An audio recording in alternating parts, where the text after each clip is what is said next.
Chapter 11. Complications. Everyone watched us as we walked together to our lab table. I noticed that he no longer angled the chair to sit as far from me as the desk would allow. Instead, he sat quite close beside me, our arms almost touching. Mr. Banner backed into the room then. What superb timing the man had, pulling a tall metal frame on wheels that held a heavy-looking, outdated TV and VCR. A movie day. The lift in the class atmosphere was almost tangible. Mr. Banner shoved the tape into the reluctant VCR and walked to the wall to turn off the lights. And then, as the room went black, I was suddenly hyper-aware that Edward was sitting less than an inch from me. I was stunned by the unexpected electricity that flowed through me, amazed that it was possible to be more aware of him than I already was.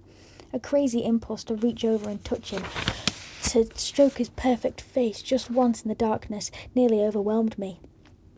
I crossed my arms tightly across my chest, my hands balling into fists. I was losing my mind. The opening credits began, lighting the room by a token amount. My eyes, of their own accord, flickered to him. I smiled sheepishly as I realised his posture was identical to mine, fists clenched under his arms, right down to the eyes, peering sideways at me. He grinned back, his eyes somehow managing to smoulder, even in the dark. I looked away before I could start hyperventilating. It was absolutely ridiculous that I should feel dizzy. The hour seemed very long. I couldn't concentrate on the movie. I didn't even know what subject it was on. I tried unsuccessfully to relax, but the electric current that seemed to be originating from somewhere in his body never slacked. Occasionally, I would permit myself a quick glance in his direction, but he never seemed to relax either. The overpowering craving to touch him also refused to fade, and I crushed my fists safely against my ribs until my fingers were aching with the effort.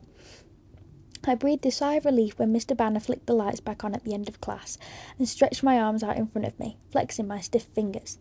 Edward chuckled beside me. "Well, that was interesting," he murmured. His voice was dark and his eyes were cautious. Was all I was able to respond. "Shall we?" he asked, rising fluidly. I almost groaned. Time for gym.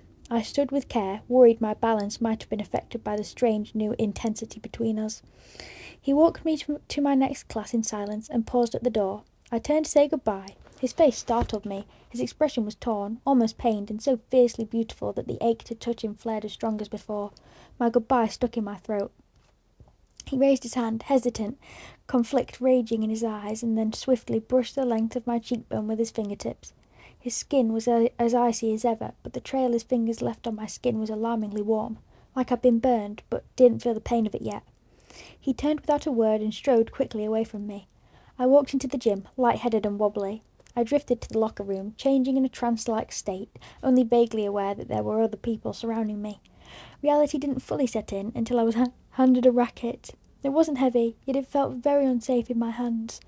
I could see a few of the other kids in my class eyeing me furtively. Coach Clapp ordered us to pair up into teams. Mercifully, some vestiges of Mike's chivalry still survived. He came to stand beside me. "Do you want to be a team?" "Thanks, Mike. You don't have to do this, you know," I grimaced apologetically.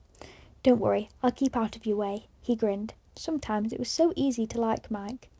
It didn't go smoothly. I somehow managed to hit myself in the head with my racket and clip Mike's shoulder on the same swing. I spent the rest of the hour in the back corner of the court, the racket held safely behind my back. Despite being handicapped by me, Mike was pretty good. He won 3 games out of 4 single-handedly. He gave me an unearned high five when the coach finally blew the whistle ending class. "So," he said as we walked off the court. "So what?" "You and Colin, huh?" he asked, his tone rebellious. My previous feeling of affection disappeared. "That's none of your business, Mike," I warned, internally cursing Jessica straight to the fiery pits of Hades. "I don't like it," he muttered anyway. "You don't have to," I snapped. "He looks at you like you're something to eat," he continued, ignoring me. I choked back the hysteria that threatened to explode, but a small giggle managed to get out despite my efforts. He glowered at me. I waved and fled to the locker room. I dressed quickly, something stronger than butterflies battering recklessly against the walls of my stomach, my argument with Mike already a distant memory. I was wondering if Edward would be waiting, or if I should meet him at his car. What if his family was there? I felt a wave of real terror. Did they know that I knew? Was I supposed to know that they knew that I knew or not? By the time I walked out of the gym, I had just about decided to walk straight home without even looking toward the parking lot. but my worries were unnecessary. Edward was waiting, leaning casually against the side of the gym, his breathtaking face untroubled now. As I walked to his side, I felt a peculiar sense of release. "Hi," I breathed, smiling hugely. "Hello." His answering smile was brilliant. "How was gym?" My face fell a tiny bit. "Fine," I lied. "Really?" He was unconvinced. His eyes shifted their focus slightly, looking over my shoulder and narrowing. I glanced behind me to see Mike's back as he walked away. "What?" I demanded. His eyes slid back to mine, still tight. "Newton's getting on my nerves." "You weren't listening again." I was horror-struck. All traces of my sudden good humour vanished. "How's your head?" he asked innocently. "You're unbelievable." I turned, stomping away in the general direction of the parking lot, though I hadn't ruled out walking at this point. He kept up with me easily. "You were the one who mentioned how I'd never seen you in gym. It made me curious." He didn't sound repentant, so I ignored him. We walked in silence, a furious, embarrassed silence on my part, to his car. But I had to stop a few steps away. A crowd of people, all boys, were surrounding it. Then I realised they weren't surrounding the Volvo. They were actually circled around Rosalie's red convertible, unmistakable lust in their eyes. None of them even looked up as Edward slid between them to open his door. I climbed quickly in the passenger side, also unnoticed. "Ostentatious," he muttered. "What kind of car is that?" I asked. "An M3. I don't speak car and driver." "It's a BMW, he rolled his eyes, not looking at me, trying to back out without running over the car enthusiasts. I nodded. I'd heard of that one. "Are you still angry?" he asked as he carefully manoeuvred his way out. "Definitely," he sighed. "Will you forgive me if I apologise?" "Maybe, if you mean it. And if you promise not to do it again," I insisted. His eyes were suddenly shrewd. "How about if I mean it, and I agreed to let you drive Saturday?" He countered my conditions. I considered and decided it was probably the best offer I would get. "Deal," I agreed. "Then I'm very sorry I upset you." His eyes burned with sincerity for a protracted moment, playing havoc with the rhythm of my heart, and then turned playful. "And I'll be on your doorstep bright and early Saturday morning." It doesn't help with the Charlie situation if an unexplained Volvo is left in the driveway." His smile was condescending now. "I wasn't intending to bring a car." "How—" He cut me off. "Don't worry about it. I'll be there, no car." I let it go. I had a more pressing question. "Is it later yet?" I asked significantly. He frowned. "I suppose it is later."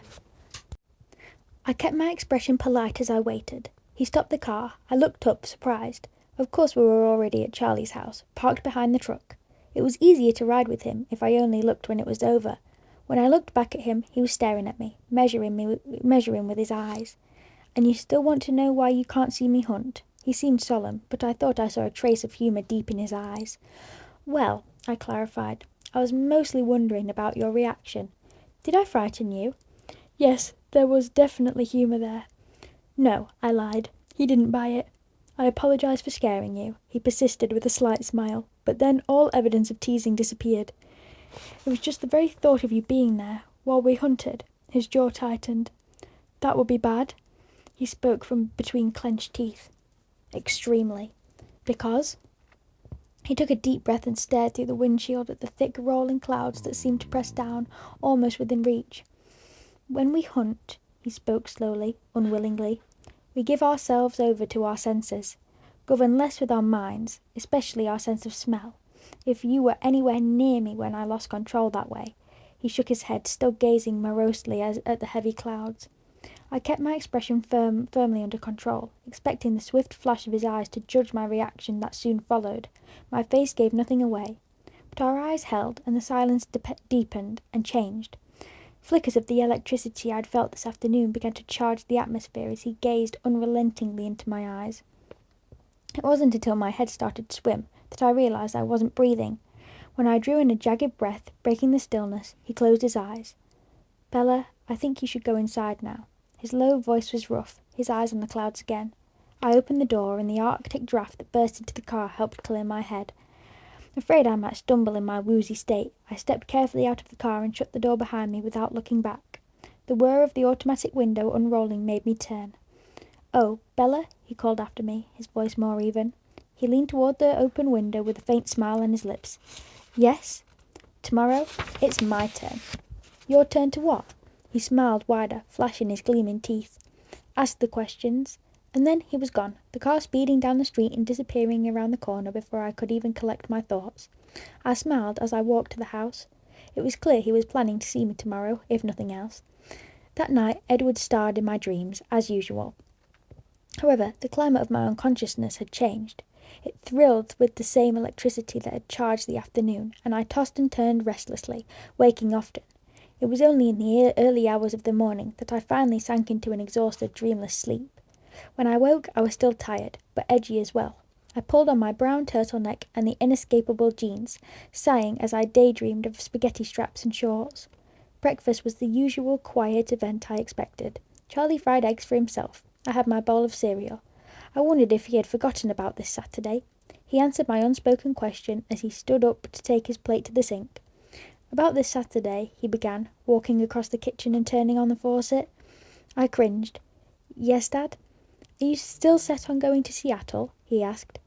"That was the plan," I grimaced, wishing he hadn't brought it up so I wouldn't have to compose careful half-truths. He squeezed some dish soap onto his plate and swirled it around with the brush. "Are you sure you can't make it back in time for the dance?" "I'm not going to the dance, Dad," I glared.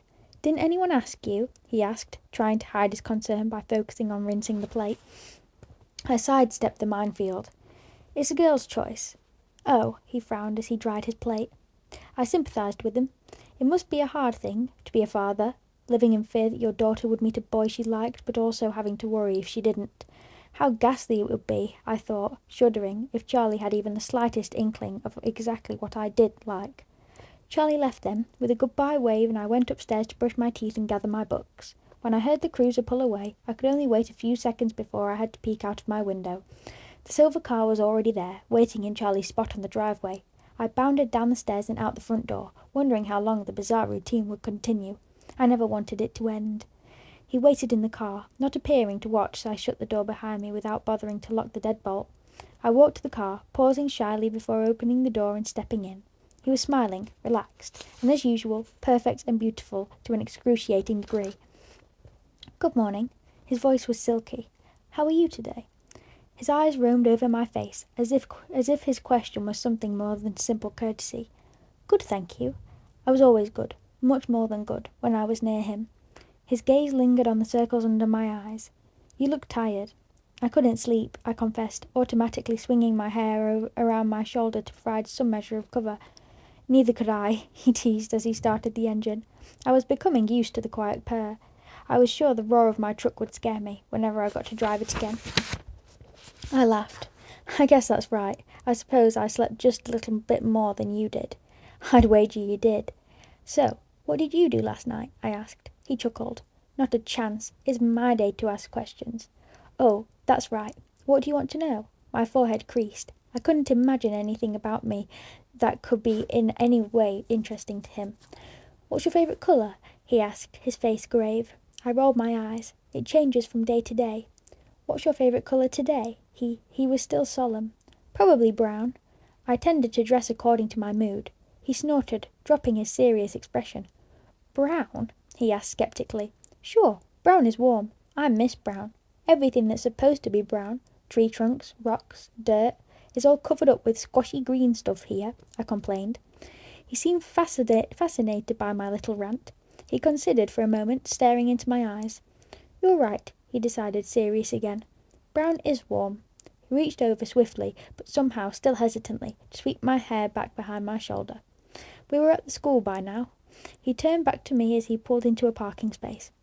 "What music is in your CD player right now?" he asked, his face as sombre as if he'd asked for a murder confession. I realised I'd never removed the CD Phil had given me.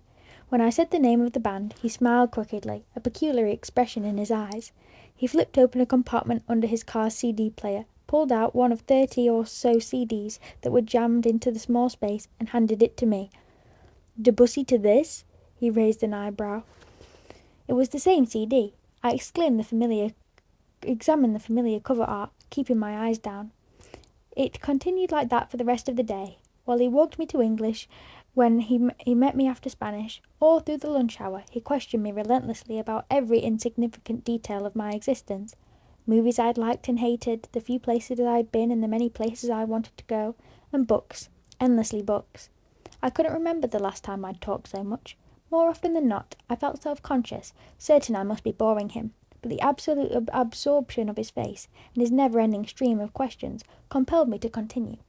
Mostly, his questions were easy. Only a very few triggered my easy blushes. But when I did flush, it brought on a whole new round of questions, such as the time he asked my favourite gemstone, and I blurted out topaz before thinking. He'd been flinging questions at me with such speed that I felt like I was taking one of those psychiatric tests where you answer with the first word that comes to mind. I was sure he would have continued down whatever mental list he was following, except for the blush. My face reddened because, until very recently, my favourite gemstone was garnet.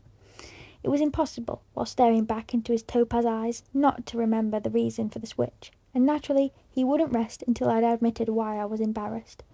"Tell me," he finally commanded after persuasion failed only because I kept my eyes safely away from his face. "It's the colour of your eyes today," I sighed, surrendering, staring down at my hands as I fiddled with a piece of my hair. I suppose if you asked me in 2 weeks, I'd say onyx. I'd given more information than necessary in my unwilling honesty, and I worried it would provoke the strange anger that flared whenever I slipped and revealed too clearly how obsessed I was. But his pause was very short. "What kind of flowers do you prefer?" he fired off. I sighed in relief and continued with the psychoanalysis. Biology was a complication again.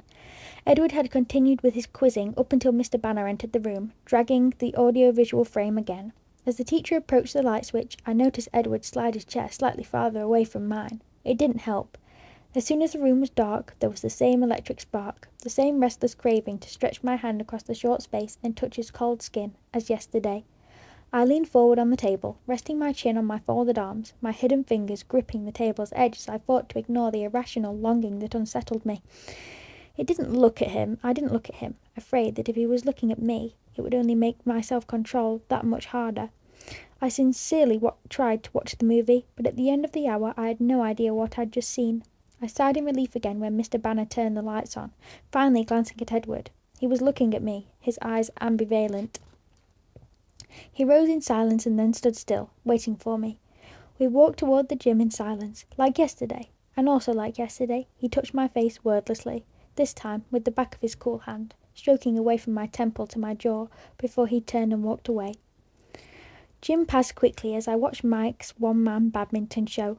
He didn't speak to me today, either in response to my vacant expression or because he was still angry about our squabble yesterday.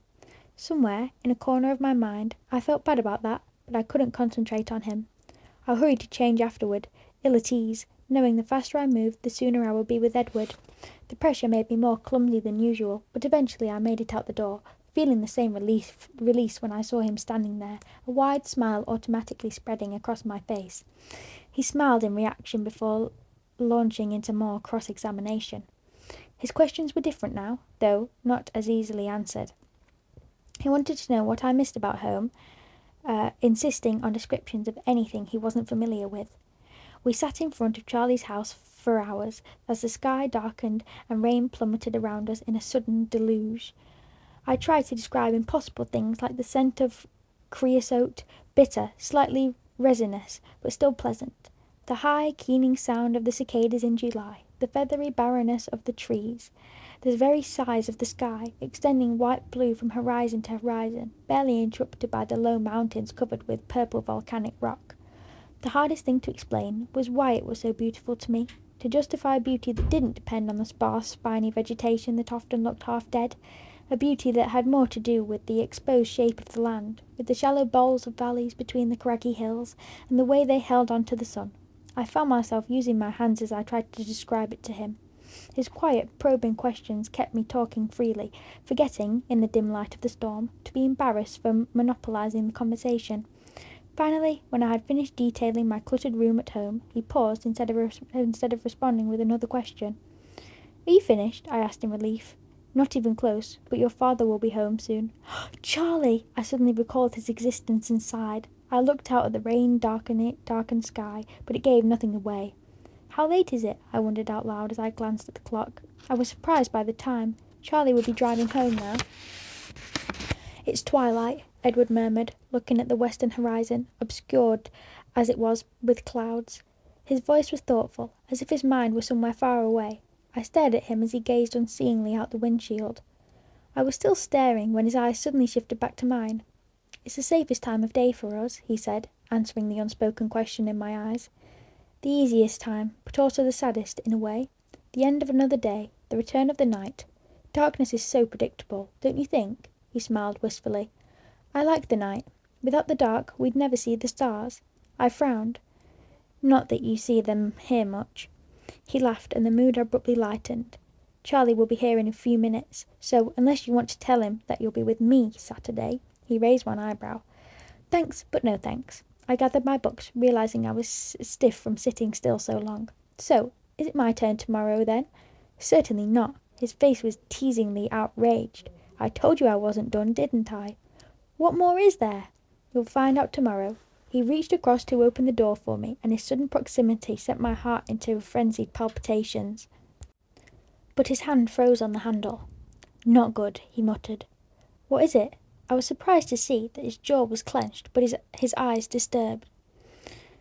He glanced at me for a brief second. "Another complication," he said glumly. He flung the door open in one swift movement, and then moved, almost cringed, swiftly away from me. The flash of headlights through the rain caught my attention as a dark car pulled up to the curb just a few feet away, facing us. "Charlie's around the corner," he warned, staring through the downpour at the other vehicle. I hopped out at once, despite my confusion and curiosity. The rain was louder as it glanced off my jacket. I tried to make out the shapes in the front seat of the other car, but it was too dark. I could see Edward illuminated in the glare of the new car's headlights. He was still staring ahead, his gaze locked on something or someone I couldn't see. His expression was a strange mix of frustration and defiance. Then he revved the engine, and the tyres squealed against the wet pavement. The Volvo was out of sight in seconds. "Hey, Bella," called a familiar husky voice from the driver's side of the little black car. "Jacob?" I asked, squinting through the rain. Just then Charlie's cruiser swung around the corner, his lights shining on the occupants of the car in front of me. Jacob was already climbing out, his wide grin visible even through the darkness. In the passenger seat was a much older man, a heavy-set man with a memorable face, a face that overflowed, the cheeks resting against his shoulders, with creases running through the russet skin like an old leather jacket. And the surprisingly familiar eyes, black eyes that seemed at the same time both too young and too ancient for the broad face they were set in. Jacob's father, Billy Black. I knew him immediately, though in the more than 5 years since I'd seen him last I'd managed to forget his name when Charlie had spoken of him my first day here. He was staring at me, scrutinizing my face, so I smiled tentatively at him. His eyes were wide, as if in shock or fear, his nostrils flared. My smile faded. "Another complication," Edward had said. Billy still stared at me with intense, anxious eyes. I groaned internally. Had Billy recognized Edward so easily? Could he really believe the impossible legends his son had scoffed at? The answer was clear in Billy's eyes. Yes, he could. And that's the end of chapter 11.